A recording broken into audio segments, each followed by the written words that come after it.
ایک اہم بیان آج آ گیا ہے علی امین گنڈاپور صاحب کی جانب سے، اور انہوں نے کہا ہے کہ یہ جو افغانز یہاں پر رہ رہے ہیں ان کو شہریت بھی دی جا سکتی ہے۔ ایسے میں جب ہم جانتے ہیں کہ ایک آپریشن کا آغاز کر دیا گیا ہے، ڈیڈ لائن دے دی گئی ہے، پہلی لاسٹ ڈیڈ لائن آ رہی ہے 1 تاریخ کی، ایسے میں یہ بیان ان کا سامنے آ گیا ہے جو کہ ایک سیٹ بیک بھی ہو سکتا ہے۔ بسم اللہ الرحمن الرحیم، بہت شکریہ۔ دیکھیں، یہ چونکہ گورنمنٹ کے پاس کوئی پالیسی نہیں ہے اور سب اس وقت پوری کوشش یہ ہو رہی ہے کہ اقتدار کو بچایا جائے، جبکہ ہم چاہتے ہیں کہ ملک کو بچائیں۔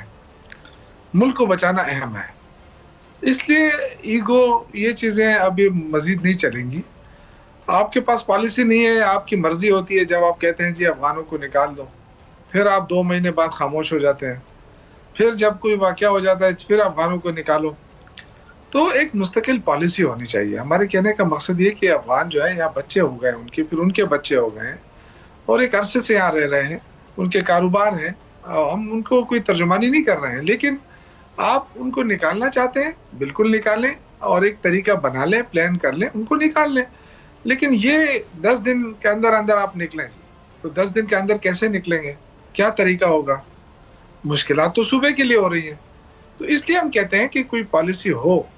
آپ کراس بارڈر ٹیررزم کو نہیں روک سکے، آپ ملک کے اندر سیاسی استحکام نہیں لا سکے، اور ہر چیز اب جعفر ایکسپریس کا بھی میں صبح سے دیکھ رہا ہوں، کچھ لوگ ان کے آ رہے ہیں کہ جی اس میں پی ٹی آئی ملوث ہے۔ اب آپ اندازہ کریں کہ ان سے ہمیں سرٹیفکیٹ لینے کی اب ضرورت پڑے گی کہ جی ہم محب وطن ہیں یا نہیں ہے۔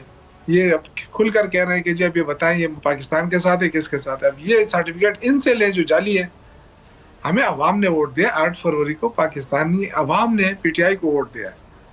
ہم آپ سے سرٹیفکیٹ لینے کی ہمیں ضرورت نہیں ہے، ہم الحمدللہ پاکستانی ہیں، الحمدللہ اپنی فوج کے ساتھ کھڑے ہیں، لیکن یہ جعلی بیانیاں بنا کر فوج اور پی ٹی آئی کو لڑانے کی انہوں نے بڑی حد تک کوشش کی، یہ بیانیہ بھی ان کا ناکام ہو گیا۔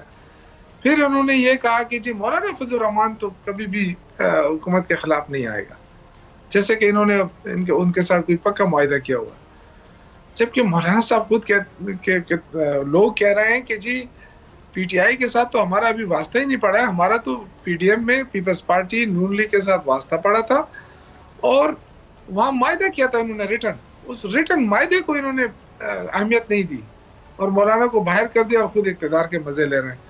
تو اب تو یہ تیار ہو جائیں، اب یہ سیاسی استحکام نہیں لا سکے تو انشاءاللہ تعالی ہم کوشش کریں گے کہ یہ حکومت ہٹ جائے، جعلی حکومت، پارلیمنٹ کی کوئی وقت بنے۔ لیکن اس وقت پارلیمنٹ کیا ہے، وہاں تو فیصلہ ہی نہیں ہو رہا ہے، نہ کنسنسس ہو رہا ہے، اور کنسنسس کیسے ہوگا کہ آپ کے انتہائی اہم ذمہ داریوں پر بیٹھے لوگ جب بات کرتے ہیں کہ جی ہم اے پی سی بلا رہے ہیں تو آگے یہ کہتے ہیں کہ پی ٹی آئی دہشت گرد ہے، تو ان کے ساتھ کون بیٹھے گا اور کیوں بیٹھے گا ان کے ساتھ؟ یہ کوئی چچے مامے ہیں پاکستان کے۔ سبسکرائب کریں اور بیل دبائیں تاکہ کوئی خبر رہ نہ جائے۔